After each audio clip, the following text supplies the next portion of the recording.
Welcome back to the Monday Mashup, the only place you want to be on a Monday or Tuesday morning, depending on when you get to watch it, for all your news, opinion, and banter related to football, including all the Premier League action over the weekend. If you want to contact the show, the upper tier on Facebook and Instagram, at _upper_tier on Twitter, Dynamo Podcast Network, obviously on YouTube, Spotify, Podbean, iTunes for audio version of the show. Joining me tonight, we've assembled a fairly serious panel of heavy hitters. Missing one heavy hitter though, but however, let's go. The show continues on. I ran him out of town. I hope you're watching for that. It's all right, lads. We have Daddy Darren there. Absolutely, yeah. It's an inside joke. Inside joke. They call me the pacifier. The only thing you can stop. Inside jokes. Anyway, lads, great to have you all on. Let's get into this. Graham, I like that shirt as well. Quality. No worries. At least have something good going on this weekend. Let's get into this. He couldn't be wearing that now, could he? 60 seconds into the conversation, he's already become the butt of the jokes, the poor fucker. Sorry, Graham leaves the chat. Fine. Graham. Yeah, I like the video now. Palace 3, Spurs 0. Harry Kane cost me 200 quid and beat the bookie. Prick. Oh, no. Sorry about that, lads. Anybody's had him. Everyone had him. Graham, give us your thoughts. Graham, give us your thoughts on the game, please. Jesus Christ. This fucking team is going to give me a fucking heartache. Fucking roller coaster every fucking season. Aren't roller coasters fun, no? Well, it can be, but not at all times. I know the stuff with the Argentinian and Brazilian players getting suspended and all that, fair enough. But then we had like injuries to like Son and Bergwijn, and then like I know you've said on previous shows, like Spurs, they have a quality starting 11, but they have nothing on the bench. And if you take a Son or a Kane out of that team, there's nobody on the bench to replace them. And like Son was missing. Like obviously Kane was lonely without him. He's not going to score. Don't forget though, Kane wasn't there the first game. Lonely without him. I love that, Graham. Kane wasn't there the first game of the season when they bet City, so that's not an excuse. Yeah, but I know. Greg, absolutely dire. Greg, how dare you interrupt a great line like that? That Kane was lonely without Son. Kane's been lonely for a long time. We just put Harry Kane's head on Akon. Put it in the background of the video there. That's Graham, head on here now. Graham, I can't believe we're 90 seconds into this analysis and you haven't mentioned your boy Jaffa Tanganin. What was he doing, man? He could have been sent off for the first instance. He should have been sent off. Yeah. And then the tackle was right in front of the referee. I suppose if you look back on the match, he actually did the right thing, didn't he, really? he got the hell out of there. Yeah, lads, did you see him and Zaha? What were they like? You can't even call that handbags. That was a blazing joke. Yeah. And it was worse because it reminded you that Leeds and Villa part, didn't it? Where he tried to play on and he got absolutely flattened. He's seen the devil in Zaha's eyes, and the next thing he had him locked in a front bear hook, so Zaha couldn't swing or anything. It was just hilarious. You know what I mean? We'll move on, Graham. We've punished you enough. Arsenal 1, Norwich 0. I don't know. Who punished you enough, Arsenal? Your North London rivals won. So, Graham, it's like a dog race. It's not about the first bend. It's always about the last one. So don't worry about it. Unless you fall at the first one. Yeah. We lasted 2 weeks at the top. That's enough for us. You won't stay up at the top again. You won't even see in the top 6 at this stage. If they had a top of the league at the end of August trophy, you'd be doing great. Who do you play next week, Graham? Chelsea. No, you play the European champions in. Exactly. I was waiting for him to say it. Watch now. He's going to follow it up by asking him what colour London was, but he already knows that. They'll probably go out and beat Chelsea now, having beat City already, shall I? What happened? Get hammered by Crystal Palace and go out and beat Chelsea. Watch. That's wishful thinking. The most Spurs thing you'll ever see. Let's move on to. That's not going to happen. Spurs can't do that against Chelsea. Oh, Arsenal won. Arsenal 1, Norwich 0. Scraped away, and how did Timo Pukki miss that chance? I do not. Because Timo Pukki is shite, lads. I say it every week. So are Arsenal. He's pure poo. He was good about 4 years ago. He was good for fucking 10 games when he got all those goals and then didn't score in 30 games in the Premier League. Half of them were penalties. Yeah, but he didn't score for 30 games or something in the Premier League after that. It was all about one former Celtic striker this weekend, wasn't it?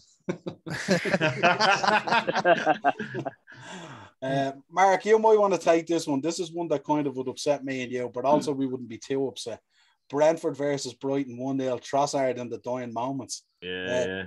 Very happy for Potter, but disappointed for Brentford we are as well, of course. Yeah, definitely. I thought it'd be more kind of an open game, though, to be honest with you. I didn't think there'd be one goal in it. I thought there'd be a few goals in it, both the style they both play, you know. So, but yeah, Brighton are on a good little run at the moment. Yeah. Apart from the Everton result, obviously 2 weeks ago, wasn't it? I wouldn't have saw that result coming, to be honest with you. Yeah. Oh yeah, they were well betting that though. Yeah, I didn't see that now, especially at home. You think they would have given them more of a game than they did, but that's Brighton all over though. They play well for 4 games and then get hammered for a couple and then play defensively solid. They're normally fairly solid as it is though. But they play it in the right way, you know. There is a good way. Yeah, exactly. I think he's an absolute model to get a decent job. Oh yeah, Graham Potter. He was the same. Model. He reminds you, he was the same as Eddie Howe when he had Bournemouth playing that lovely football, and how he didn't get taken to the likes of an Everton or somewhere, and then ended up being unemployed for about 2 years now. Next up, Leicester 0, Man City 1. This was sort of flattered to deceive, really. Leicester really didn't do a whole lot in it, really, did they?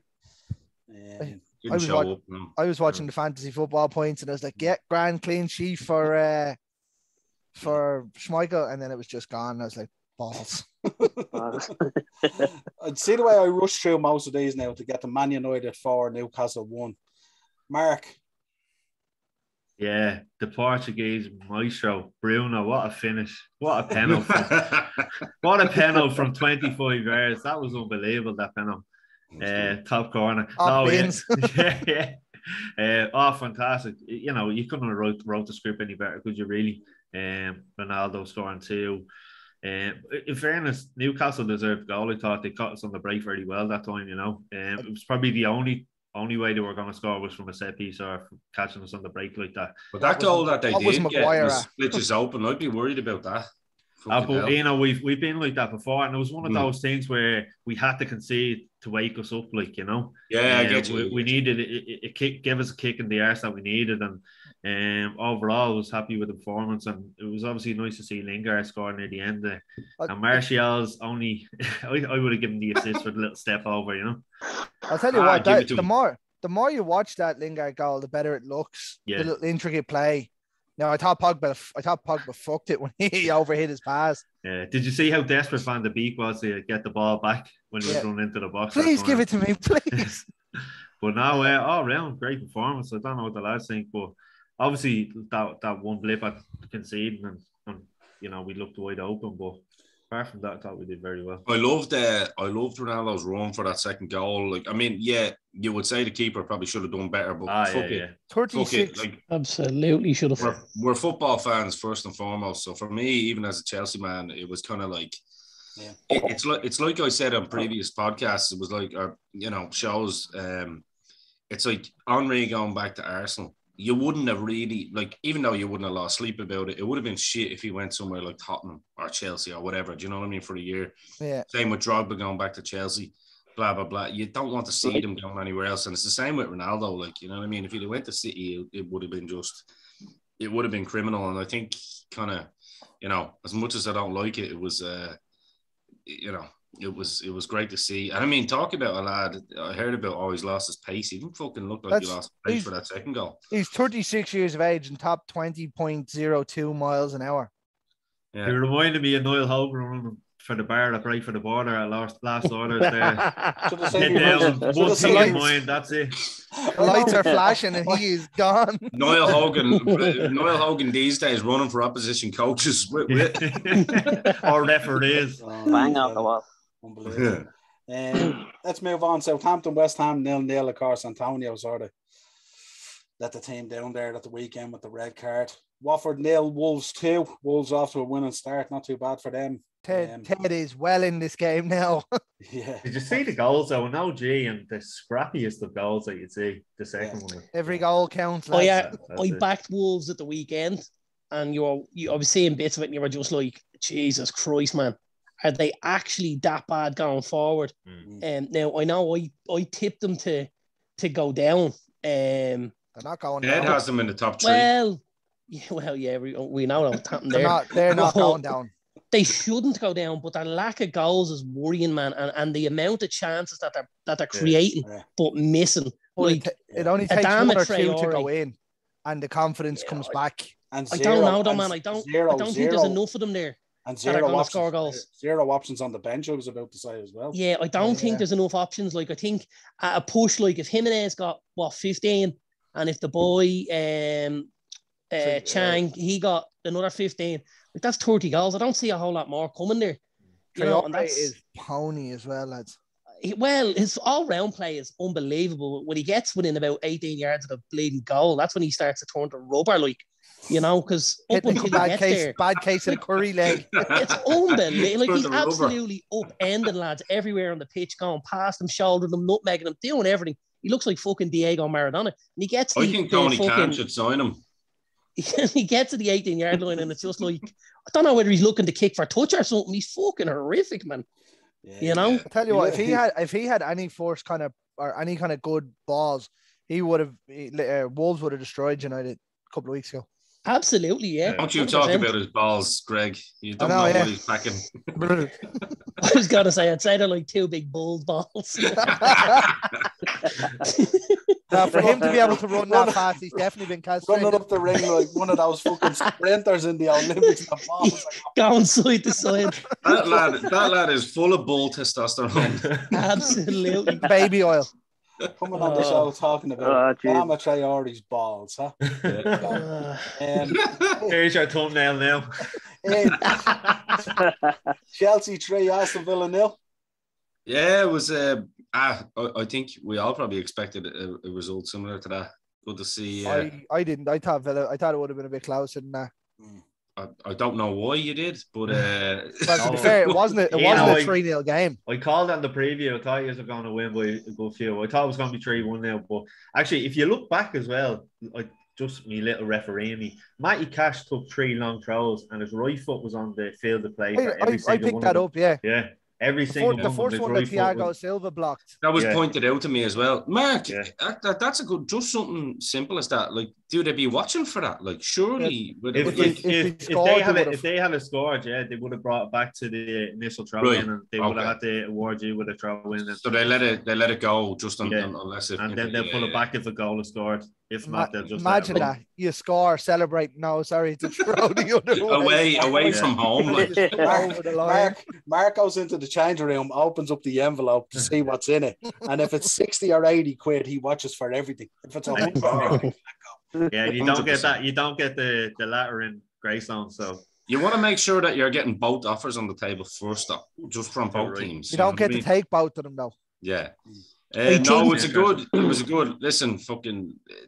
Finally having a goal scorer on the pitch. What a pass for that first goal. Kovacic. Kovacic was man of the match for me without a shadow of a doubt. I think he got man of the match anyway, didn't he? Yeah. I think Mendy was phenomenal as well. I have to say that those couple of saves from Villa was pretty fucking. Well, that was one of the ones I think that came from a throw, didn't it? Yeah. So it wouldn't have counted anyway. But still, it was just good to have a keeper. He wasn't to know that though. Yeah, exactly. I think the worrying thing for the rest of us is, and I mean this with no disrespect, I don't think Chelsea played very well the weekend and still rolled Villa over and tickled our belly. Yeah. So when they do start to click into kind of, you know, a higher gear, like they could really start steamrolling teams and building that kind of confidence. And again, racking up those goals for that goal difference as well, because they're tight at the back and they're going to score goals. You know, if it's a tight championship, are they going to be 10, 15 goals ahead of another side? Possibly, you know. Now, to be fair, Villa had a tough start to the season, though, haven't they? Villa probably should have been 2-1. Yeah, I mean, we definitely had some pretty interesting games, I suppose, to open the season, and then next week as well. Like, you know, regardless of handy one. Yeah, but even regardless of, like, you know, we're giving Graham a bit of banter there about Tottenham, like, it's still a game. It's a London derby, do you know what I mean? And then next week you go, then next week play City. But Lukaku looks fantastic at the moment, I have to say, too. Unbelievable. That first goal was just incredible. The calmness that we haven't had in front of goal. And then obviously the third goal, it was very exciting. And as I say, Thiago Silva just looks like a fine wine. That block was just, you know what I mean? That's what you want. And then they had the audacity to try and appeal for a handball. I know. It's like right on the chest. I was like, are you kidding me? But I think... Would you not shout for it, Greg? I'd have shouted for a throw-in. Listen, I'd have shouted for it too, but I'm not going to lie. Mark would have given a penalty. I would have, yeah. I'll say, just based on what Darren was saying, I think one thing that I said at the start of the season, I think where Chelsea look really good at the moment is that defence. Do you know what I mean? And obviously, case in point against Liverpool. I think that's really where it's going to be a thing that we're not going to concede many, I don't think. And that's where maybe goal difference could be the difference. So, and Ian, were you disappointed with Saul? Yeah, I was, but at the same time, it was the boys' first fucking game there. Do you know what I mean? I think it'd be smart to start them tomorrow against Zenit with someone like Jorginho. Yeah, you know what I mean? That kind of calmness. If he could have cost Chelsea, he could have put Chelsea 2-1 down yesterday. He could have 100%. I agree, but like at the same time, his first game, I'm not going to be reactionary and fucking. Oh no, well, we all know his quality, but like there was, and everyone has to settle into the Premier League as well. Like two passes there. Players, like. Do you know what I mean? 2 passes there, and he saved Villa away on counterattacks. Oh no, I agree. I agree 100%. I think if the counterattacks had fallen to Ings, you were 2-1 down. And can I just say one thing? What a fucking finish from Kovacic, who doesn't score many. Yeah. That chip. Do you want salt and vinegar with that chip, mate? That was a story with Mings. How bad was he? I know, yeah. He was at fault for 2 of the 3 goals. Shocking. The pass back. Good Lord. He was a good 2 or 3 yards out, and it wasn't even towards the keeper as well. Yeah. He would have run back and got the ball quicker than the keeper. But if you look at that, though, when you were playing football, when you were growing up, you know what I mean? You never pass back in between the goalposts. Never.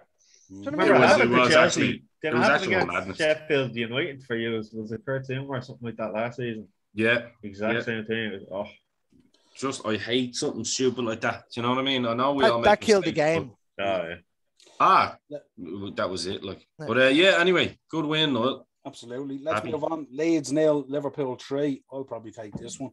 I think it was a real good performance by Liverpool. I think we could have scored a hell of a lot more. I think creating chances. Mane on his day could have had a hat-trick. Jota could have had 2. Salah, if he wanted to be a little bit selfish, probably could have had a hat-trick, but he got his 100th goal anyway. Noel, can I ask you a question? Yeah. The old handball rule seemed to be turned off for Salah this week, unlike last week when the handball rule was well on. What was the story with that? They're letting things go. It speeds up the play and stuff like that. Yeah. Thought so, yeah. Don't be dogging the man. He scored 2 for you and 98 for us. Don't be going there. He did, in fairness. We were already 5-1 up against Arsenal, but I appreciate it. I suppose the only dark cloud over the game was the tackle and the injury to Harvey Elliott. And of course, we'll get into that later with Mark. He's going to break it down for us, as only our resident ref can do. Pardon the pun. Mark, you better do a good job on this one. I'm waiting for this. And, then we round out the weekend. Everton 3, Bournemouth. Mark, if you 1. say it was a red, you're getting fucked out of group. I'll just tell you. And if you don't say it's a red, you might get thrown out as well. Anyway, you're damned if you do. It's a letter of the law, lads. Letter of the law. Let's get into some of the hot topics this week, as we call them, in football. Greg, the FIFA bans. I agree. I agree that the rules were the rules, and I know I was winding Dino up, but like the rules are the rules. But like, have a bit of fucking common sense. Like, what's the point in them going down to Brazil to quarantine for 10 days, miss the 2 matches, play 1, come back and quarantine for another 10 days? Do you know what I mean? And then do it again in another 6 weeks. Yeah, no, it's a lot of crap.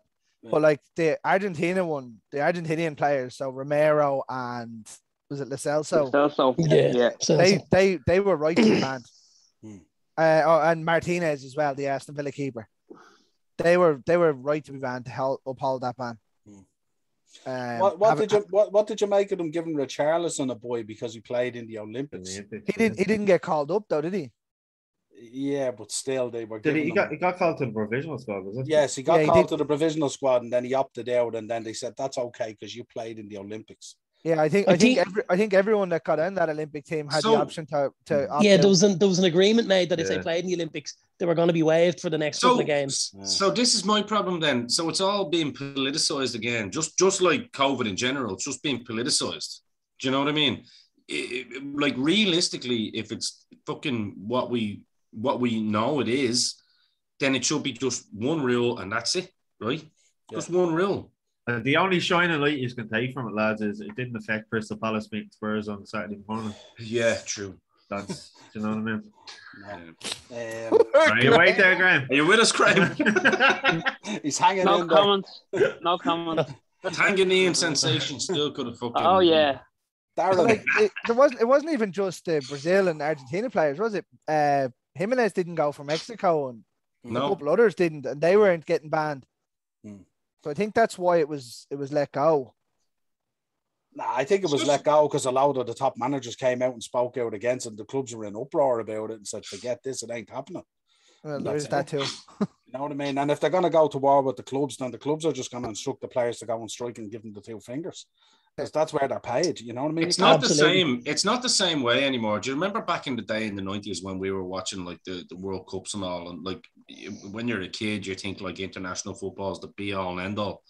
And I'm not saying that they're not great tournaments, but at the end of the day, the amount of money involved in it in 2021, and let's be real, for the last 10 years, 20 years even, like these are the clubs own these players. These are their assets. Do you know what I mean?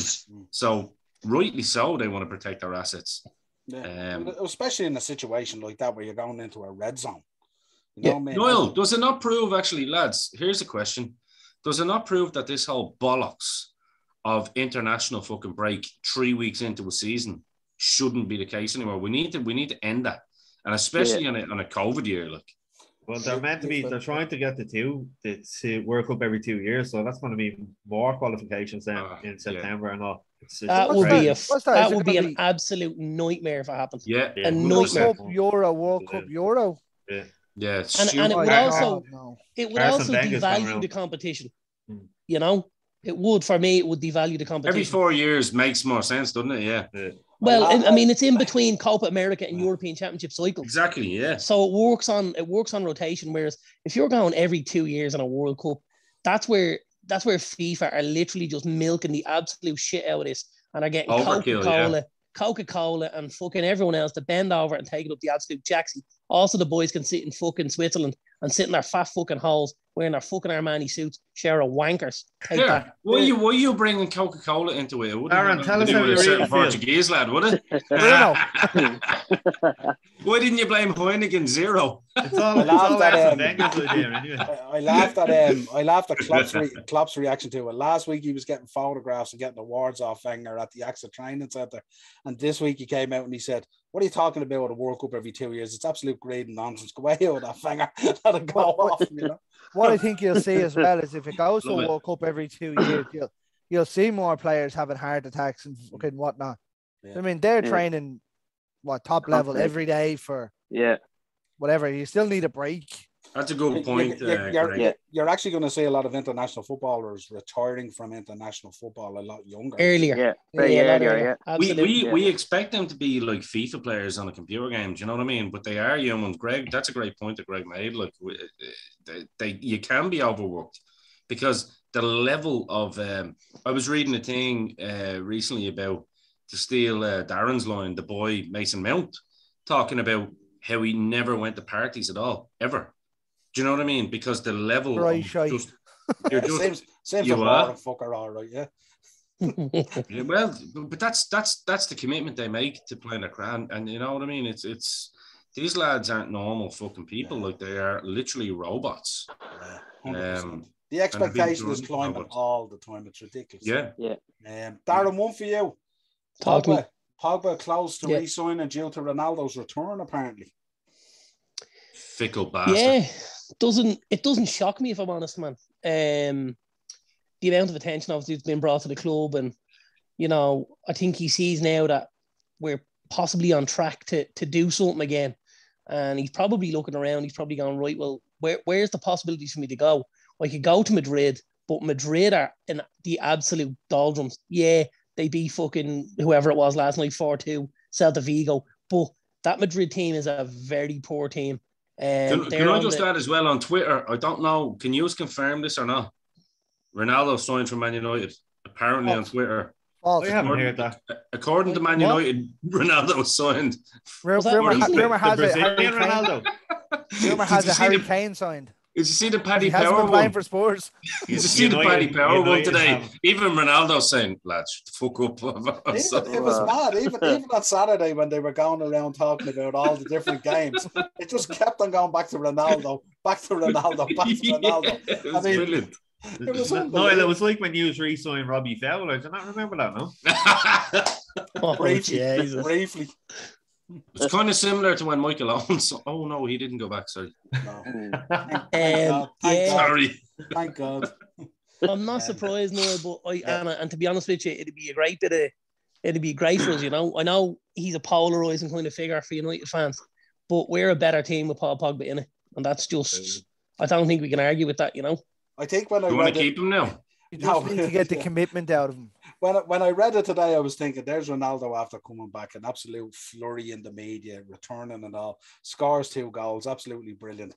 And of course, Pogba would have to come out and drop this to pull the shine off Ronaldo. And it's still all about me. I have to. No one gives a shite though, because it's still Ronaldo. Do you know what I mean? I can tell you one person who gives a shite, and it's me and Ronaldo going, well, I'm not getting a big payday again now. Did you read the latest on him about where he was looking for a wage? Did you read that?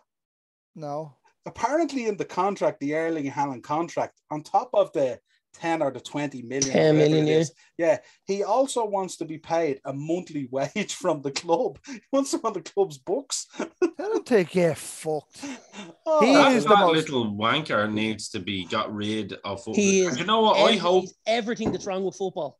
Everything. He is, and I hope nobody fucking touches that contract next year.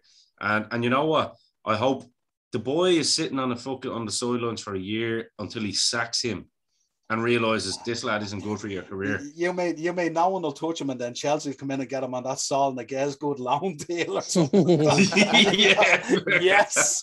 Marina will just come in and be like, "Well, look, you have no options here, mate." Yeah. So we'll give you a 5 million loan fee and 37 million on add-ons. How about that one? How was that? Yeah, and then you get to play for it. But guess what? It's a 5-year contract and 100 million release clause. But you have to sack the fat lad. Absolutely. No, but I had said it to you as I says after Messi signed for PSG, I says Pogba will re-sign with United now. Yeah, you did. Yeah. The options that he had before are just not there anymore, and United looked like they're progressing in the right direction. Well, I tell you what, seven assists in 4 games isn't too bad either. But that's what you want as a fan, though, isn't it? Because you're not going to be complaining, right? I understand. It's easy for me to poke fun at you and go, here, you fickle bastards, keeping them on your team when you wanted them gone. However, that's only joking. That's what you're paying him for. Do you know what I mean? Yeah. If he's giving you that return, happy days. He doesn't always give us that return, though. It depends what Paul Pogba shows up on the day. Can he do it consistently? Absolutely. He has that other side of him. He'll just go around like a stroppy teenager around the pitch, you know? We haven't seen that yet this year. It doesn't help either when Ollie's playing him as a CDM, does it? And the other thing that really, I just have to get this in, because this is for me the most frustrating thing about football right now. See this assist shy, right? Fucking one of the boys gave the Corey gave the ball to fucking Andros Townsend earlier, right? Townsend comes inside, goes past the first fella and rips it into the top corner. And because your man gave him the 6 fucking yard pass, he gets an assist. It's not a fucking assist, man. He passed in the poxy ball. What the fuck is this shit? You know where that comes from, though, Darren, don't you? Like this is fucking fantasy football. They're bringing the American stuff into it, though. Like it's the same with hockey and then with fucking football and basketball. It's assists matter to them, like. Because any football fan watching the United game will tell you, Martial did more for the Lingard goal than fucking Pogba did. Yeah. Do you know what I mean? The other one that bugs me apart from the assists is, this new one now, this big chance. These big chances. The chances created. Good Lord. These big chances. Good Lord. Fucking hell. Something you'd love to have seen a big chance created. Remember when Ozil was at the height of his powers with Arsenal? Yeah. How many chances that man created in a game for Arsenal would have been unbelievable. Almost as many as Sadio Mane missed yesterday for Liverpool. Huh? Almost as many as Sadio Mane missed yesterday for Liverpool. Has he all of a sudden become the Raheem Sterling of finishing? Has he all of a sudden become the Martial of Liverpool? I was thinking more Benteke. Because he just seems to... Remember Sterling went through this phase and he was playing in front for Liverpool and he was just in on goal. And it was always like one touch too many, or he'd get too close to the keeper, or instead of slotting it by him, he'd try and go around him. And it's just like he has too much time and he's having these fucking brain farts. And you're just like, get it out of your feet and fucking ping it, will you? The goal was a snapshot, of course. Do you know what I mean? Yeah, because he hadn't got time to think about it. Too much time to think, does be a problem, Too much of the skull exposed. One for you, Craig Bellamy today stepped away from assistant coach at Anderlecht. You know I love this lad, don't you? To focus on his focus. He's having some mental health issues at the moment. Couldn't give a fuck. Craig Bellamy. Where is the assistant coach? He's at Anderlecht with Vince Putney. He was managing the under 23s, and then he was made assistant coach. Craig Bellamy is someone I couldn't give a flying fuck about. Nobody understands him either. No, it was very. It didn't seem to have mental health issues when he was fucking melting out back in the day and swinging golf clubs at people, and no interest in the boy at all. But that was part of it, he was going through depression. He was even, I read an interview with him, when he was at Newcastle, he wasn't enjoying any of his days up there. He had no problem coming out and fucking trying to slag John Terry on national TV either to make himself look good. So as far as I'm concerned, he'd go fuck himself. And let's be honest, Marky, who the fuck would enjoy themselves up in fucking Newcastle? Oh, no, unless you're on the night out up there, Unless it's 3 o'clock on a Saturday afternoon, you're putting the dancing shoes on, going into one of their losers where they've got bleeding bouncers on.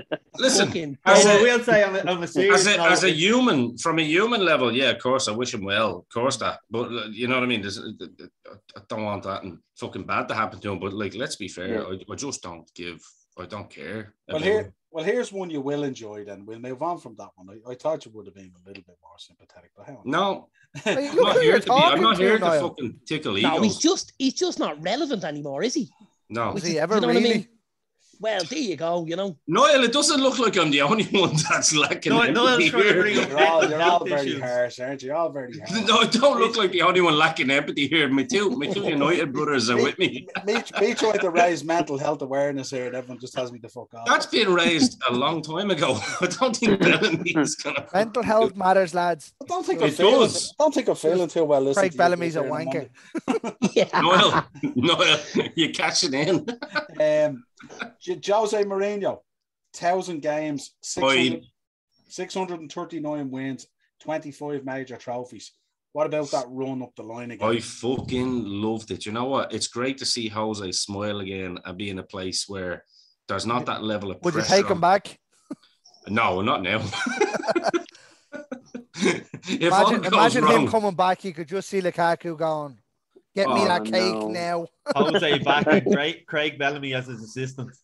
You know what? Instead of Shankly, I'd be doing a mental health episode on the Dynamos doesn't show if that happens. Sit back and talk to Niall. We could name the fucking Chelsea one the depression sessions. I'd have to bring you all on and just to talk me through it. He's absolute gold though, isn't he? Like he really is. It was do you think? Sorry, Darren. No, I was here in the gaff last night, and the brother-in-law hadn't seen the sports documentary, So I says, I'll throw it on the Amazon there, and we'll have a look at it. And we were kind of 2 or 3 episodes in, and of course the game was ongoing at this stage, and we seen after the game and blah blah. Like football would miss a character like that. You can't help but love him. Okay, at United, I hated him. I'd have preferred to fucking sell me kids and have him in charge for any longer. But like. He is just football. Football needs fellas like Jose Mourinho for my money. He's like, I mean, he's our greatest manager of all time. He's also like, you're only 20 years old, in fairness. Let's be honest. Ah, of course, yeah, 1905. Here, when was Zola playing? Wasn't it you saying that Chelsea were a fantastic side with Zola and Real Pullet and Vialli and all? Definitely wasn't me, no. Jody Morris. Jody Morris. Big Jody. Big Jody. Ed De Hoy in goal. Ed De Hoy. Ed De Hoy in goal. Desai LeBuff. Those auto glass on the front of it. Yeah. Oh, I'm telling you, man. Niall, just one of those stats you read out, 25 major trophies. How many did he win in North London? How many have Tottenham won in total? Sorry, Graham. Poor Graham didn't even say it. Even I'm feeling bad now. Actually, funny thing you mentioned that, because we were watching the documentary last night, and that's something that the lad that was watching with me said. They sacked him before that game. Yeah. Cup final, before the cup final. And Peter was kind of saying, you know, he would have won them that. That's exactly what he said. He said, you know what? Absolutely. He said he'd have won them that. And he said all of a sudden he's won a trophy and you can't get him out the fucking door then. So they kicked him out the door before he had the chance to win the trophy. Yeah. Like, how fucking sick and twisted is that? Well, that's what happens when you have these little Israelis running your clubs. The conversation with Danny Rose in the office was just unbelievable. He was only short of telling me shite. Yeah, he wouldn't have been wrong, to be fair. And it was like, he was so candid with so many of them. Serge, you know, you worry me. You're going to give a penalty away. You're an idiot, Serge. You're like... Danny Rose throwing the strap and going, fine, I'll go off and talk to Daniel Levy. Then he goes, you go do that. And now he's at Watford. Brilliant. Let's move on. Mo Salah yesterday, they joined the 100 club, the 5th quickest, only behind Henry, Aguero, Kane and Shearer. Yeah, let's move on from that, so. No, I'm going to actually stay on it for a bit, actually, because I'm going to relish on it and enjoy it. Actually. He said he wanted to do it before he moved. Noel, move over a little bit and let them see that lovely little background there. Move over to there. You go. There he is. Drink it in, man. Absolutely. Yeah. I actually had that T-shirt on earlier. Yeah. Yeah, genuine question though, Wayne. How many Premier League goals did Salah score for Chelsea? Or did he score? Two. No, I didn't know. Genuinely, I didn't know. That's too many. Yeah, that's it. We were 6-0 up on both games. Lukaku's taken over him now with his 3 goals. No, he's actually deadly. I'll admit that he's a phenom. I think most. Listen, don't think he gets called out enough for diving. He seems to get a free pass on that, and I think anybody that's not a Liverpool fan will agree with me on that. But in terms of, he is a fantastic player and he's great for the Premier League. And, well, what an achievement. Yeah. Some of the goals have been unbelievable as well. Unbelievable, man. The one he scored against Chelsea, remember that year? We fucking belter on the left. The rocket into the far corner. Oh, he couldn't even. I was just there going, what the fuck is this lad made of? I remember that goal and I was looking at it and I was just waiting for the keeper's hand to come up and nothing came up. And the ball just nestled in the back of the net. Good old Kepa. Stop. Yeah. Different story now. I'm going to move on. Before I bring Mark in, I'm going to touch on this Harry Elliott. He dislocated his ankle yesterday, we found out.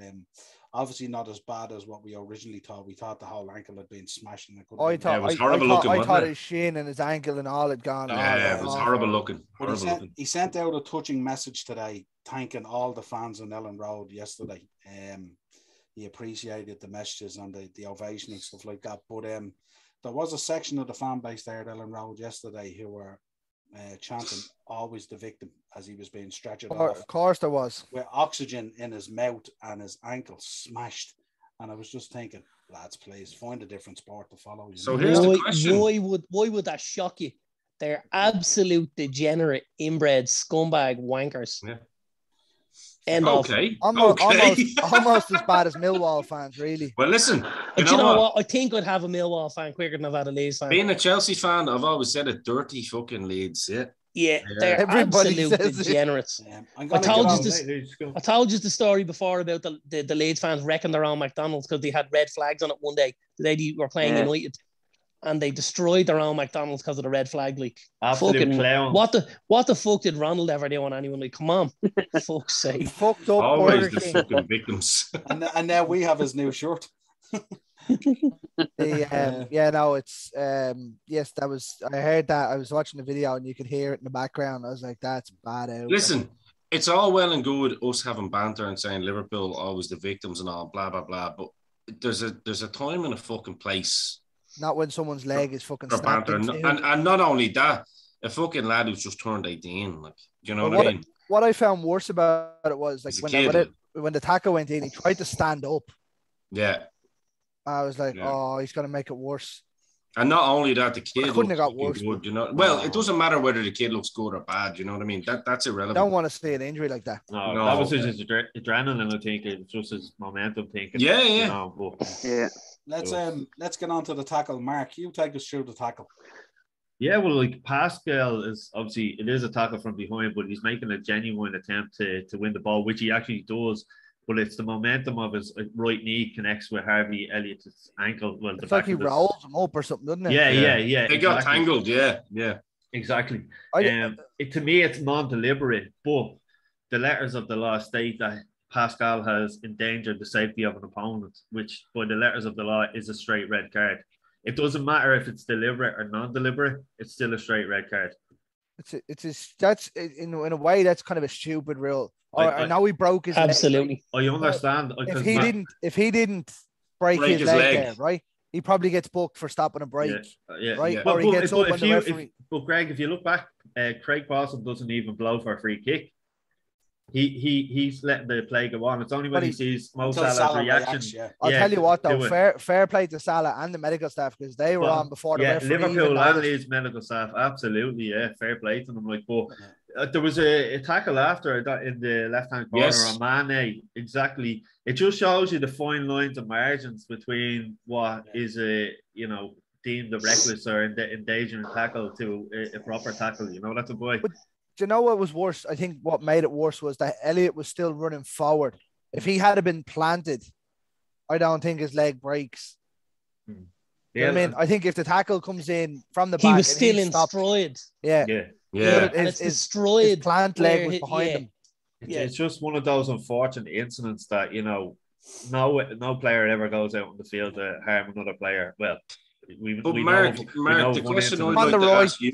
question I'd like to ask you as a referee is, it's all well and good and going by the letter of the law, but a lot of times, especially in the Premier League, and this is the real problem we have for the best league on the planet, the most commercial league on the planet, we still have referees that are being inconsistent every single week.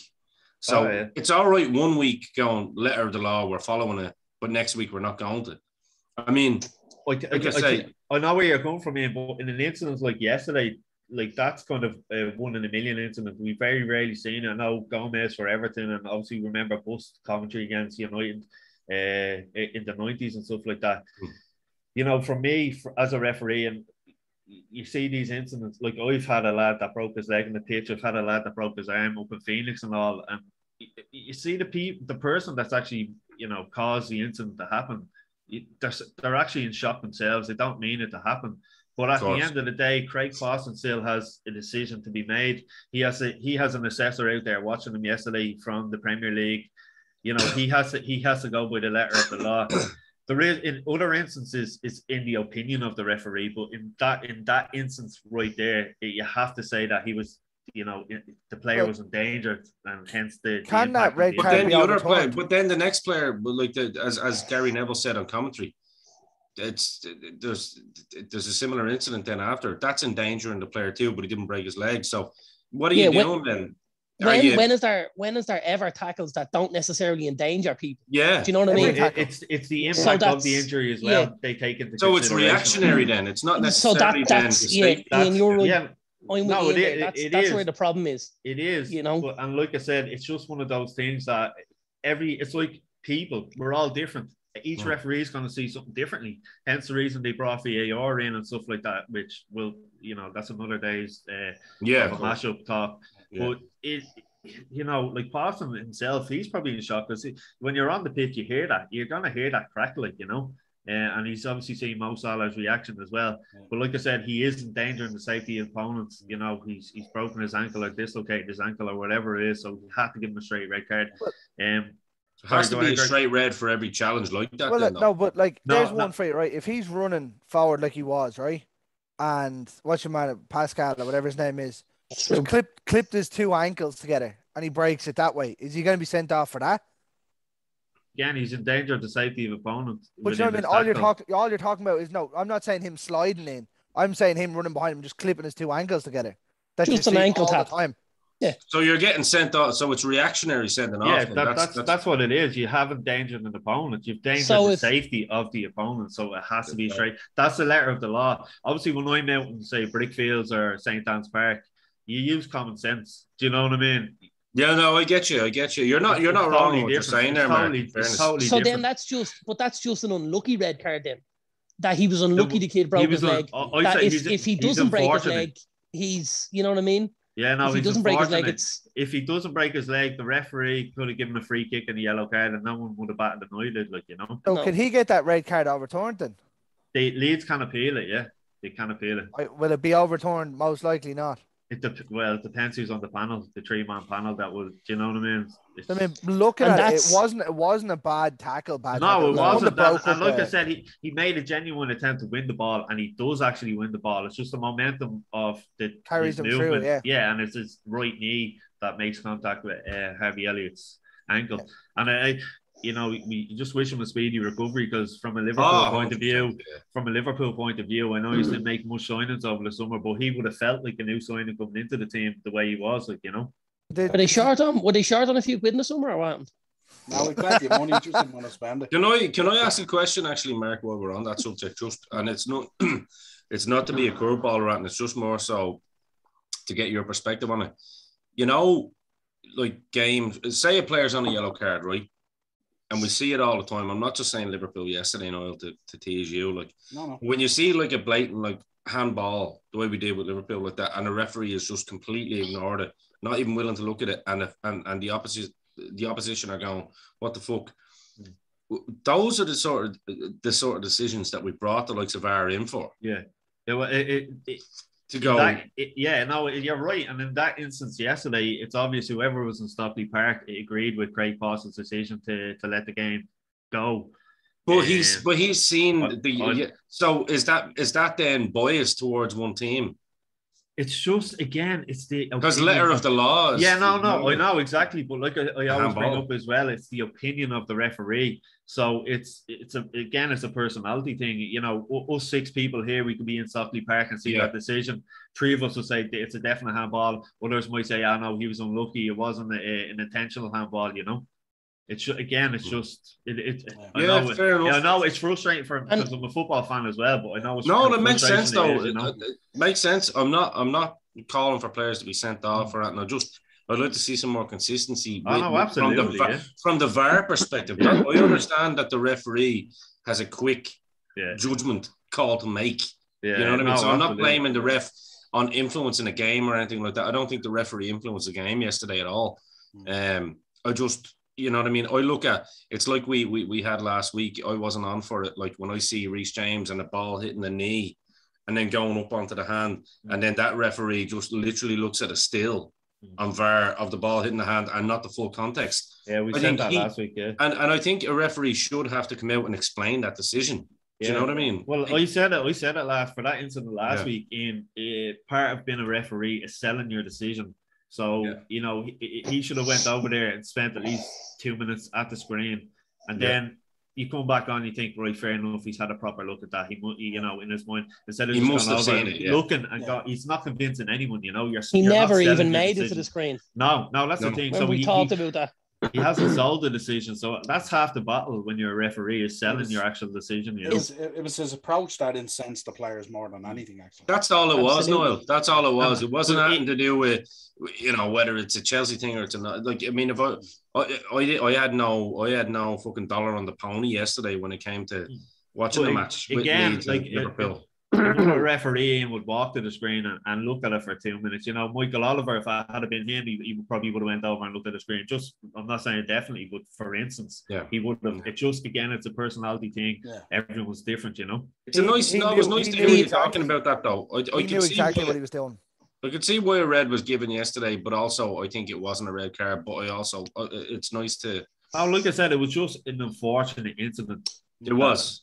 And I think that's the all main you can say thing about from it. all this, though, is that the kid fucking gets a speedy recovery, really. Yeah, yeah. Do you absolutely. think, Marky, that that's where maybe the letter of the law needs to be looked at to help referees make decisions that are, more conducive to making decisions that people want to see? Because I don't believe, very few Liverpool or Leeds fans believed or wanted to see that kid get sent off yesterday for that. Do you know what I mean? Absolutely. Like, and in fairness, David Dino Ellery. did.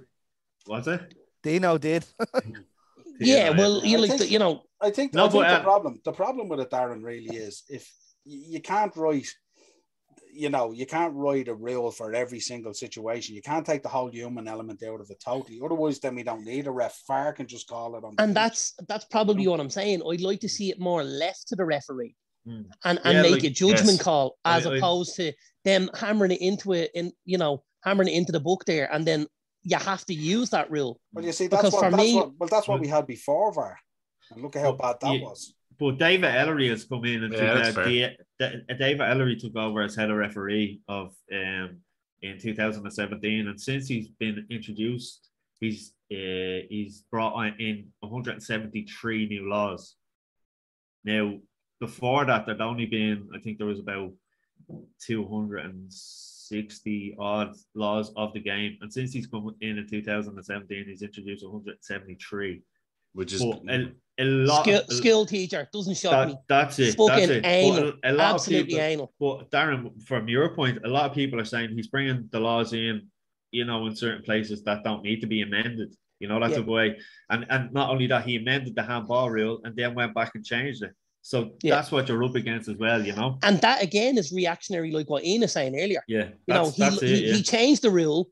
He saw the reaction of how people saw the rule and didn't enjoy the rule and said this isn't right. And he went, I'll fucking change it back. Yeah. Like, you can't have a bloke like that, or anyone for that matter, changing the rules like that willy-nilly at their own fucking will. Like, this is football. Agreed. Football has to be worth more than that, man. Absolutely. I agree with you. It's just, he's the one that sets the laws of the game. We're the ones that implement them, and there's nothing we can do, that's the way. It is the letter of the law. Like I said, like with any referee, he has an assessor out there watching them on the day, and he has to go by the letter of the law, I think it'll, if it keeps him going down the road it goes down, we'll eventually end up with a drone with a pair of black shorts on him, and decisions will be just don't even need a ref, That's it. It could very well be refereed from Stockley Park. Be crazy though. Crazy, like, it's just stupid. Yeah. I mean, just start all the time stupidity, you want games to flow. You don't mind the human element in it. They just need to raise the profile of the referees. Yeah. And listen, you're always going to get human error. That's the thing. And like you said, there is instances like that, but thank God and touch wood that they're very few and far between. I suppose the lack of trust from certain elements of us fans comes from when you have former referees coming out saying yes, that they were influenced by certain elements and they're not even punished. Do you know what I mean? Like, you're talking about elements here where a certain referee, and we know what we're talking about here, came out and said certain people could influence me to determine the outcome of a game. Yeah. If that's the case, then every single person that paid a Sky subscription should be able to fucking sue the FA and say, well, you're cheating then. Or at least get a refund on his book. Yeah. It's a fucking... I think it's an absolute disgrace, and I think it still goes on to this day. Mark bought the book and got it signed and everything. He did. Well, listen, I've heard stories about that certain referee that weren't in the book, and he's an absolute horrible human being. Let's put it that way. Feel free to share them if you want. No. But again, it comes to the FA. The FA, like, they talk about corruption with the Super League and all, yet they're still up there as one of the most corrupt organizations on the planet. As I said, you see influencing every single week, and a referee has made his decision on, I'm going to give 60-40 one way. Yeah. And I think we do see it, regardless of whether, we want to admit it or not. Yeah. Well, sure. Mike Briley is the head of Premier League referees at the moment, so I'll leave that sink in with you. Exactly. Yeah. Exactly. And that's what you're up against. Let's move on, lads. Mark, thanks for that breakdown. Let's move on. Quick Champions League preview, lads. Young Boys versus Man United. Ronaldo included in the squad. Cavani out due to a knock he picked up in training.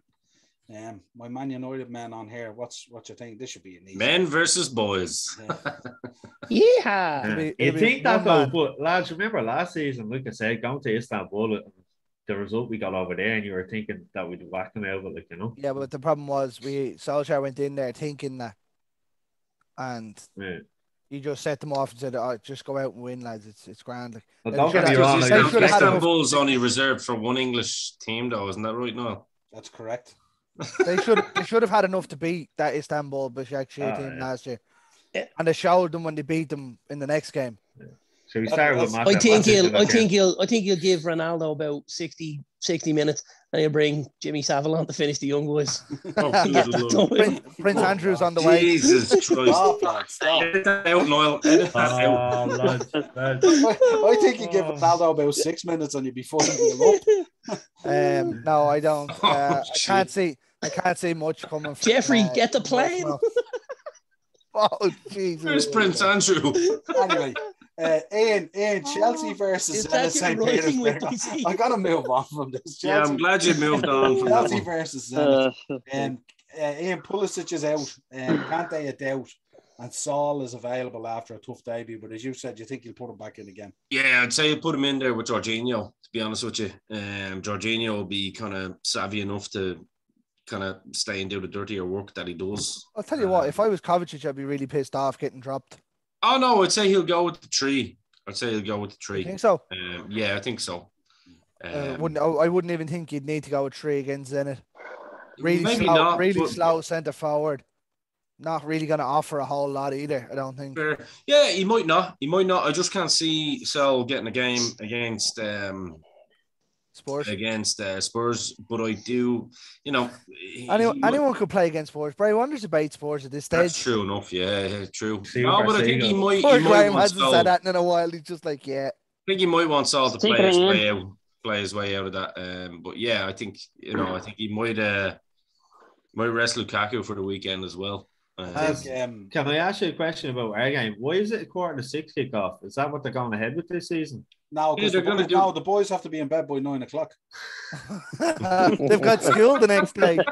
Thank you. Kyle has been waiting for that all day. Thank you for tuning in. That's the end of the show. I told Mark to ask it. It was actually no script. That was timed to perfection. Well played. Yeah, thank you. Ant Dick. I don't want to talk about Chelsea Zenit anymore, Noel. We're going to win. Whoever the fuck plays. Now, before I get into this next one, no more Jimmy Savile stuff or anything like that, right? Man City versus RB Leipzig. Zach Steffen is out with COVID-19. And Mendy is out due to ongoing legal proceedings, and I'm not saying anything. Mute Darren. You can't say that. Darren's trying not to say nothing. He's trying so hard. And just so people know that the Dynamo Podcast Network begins and ends in mine and Ian's frame. The rest of you are all culpable, whatever way you want to do it.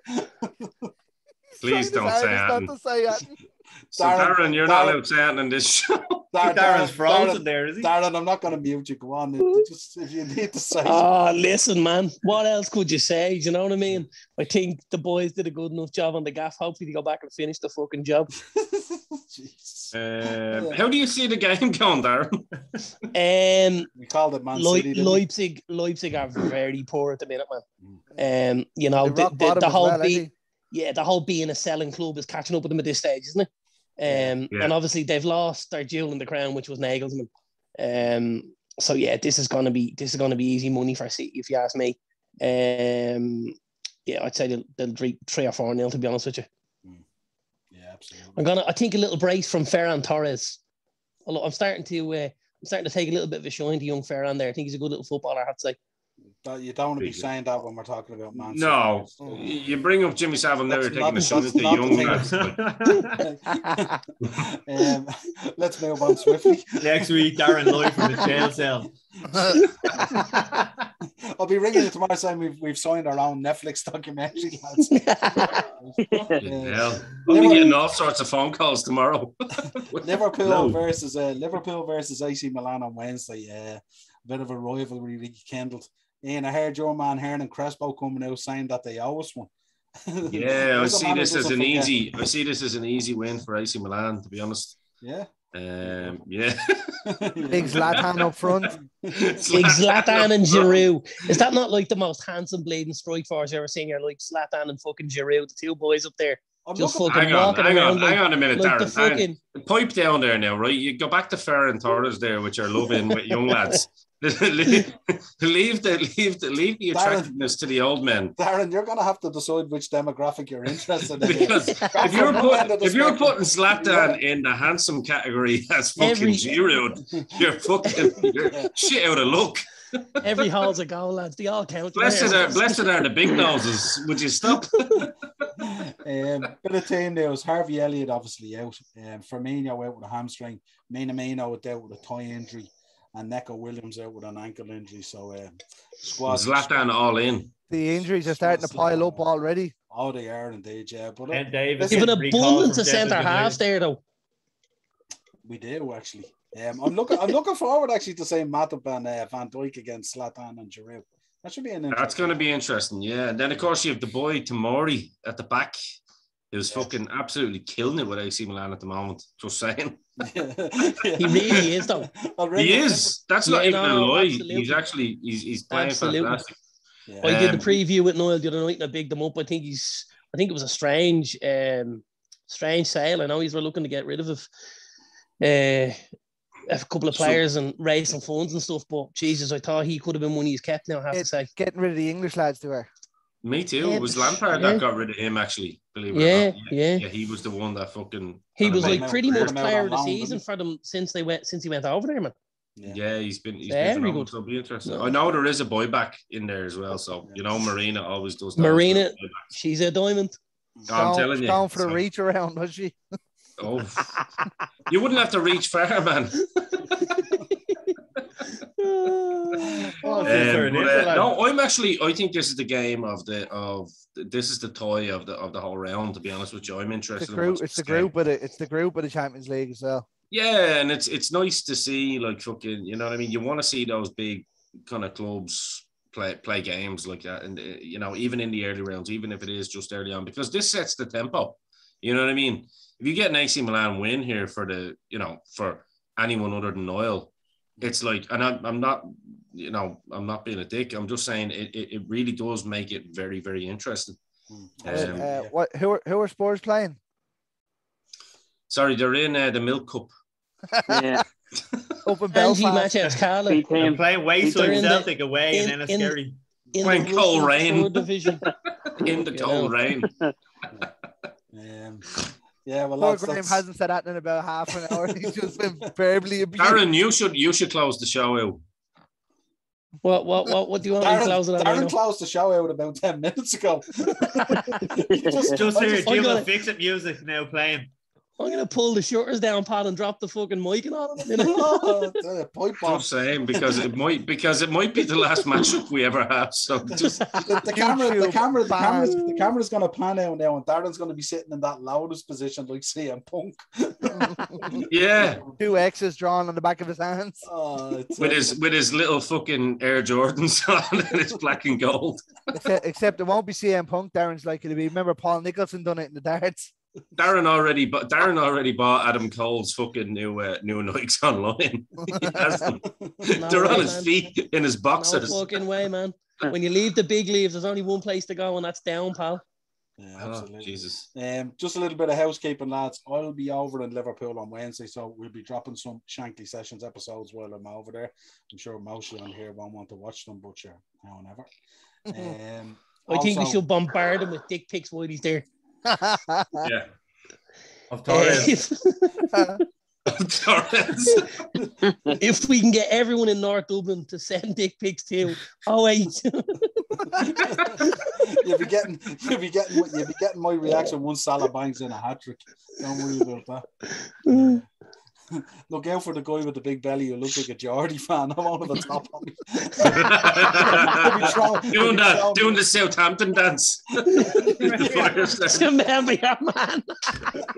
Rumor has it Niall is going to be the streaker that runs a 42 minutes of the game. Right across. Rumor has it Niall might be taking some Class A drugs on this particular trip. Deny all knowledge of that. Only because I can't remember.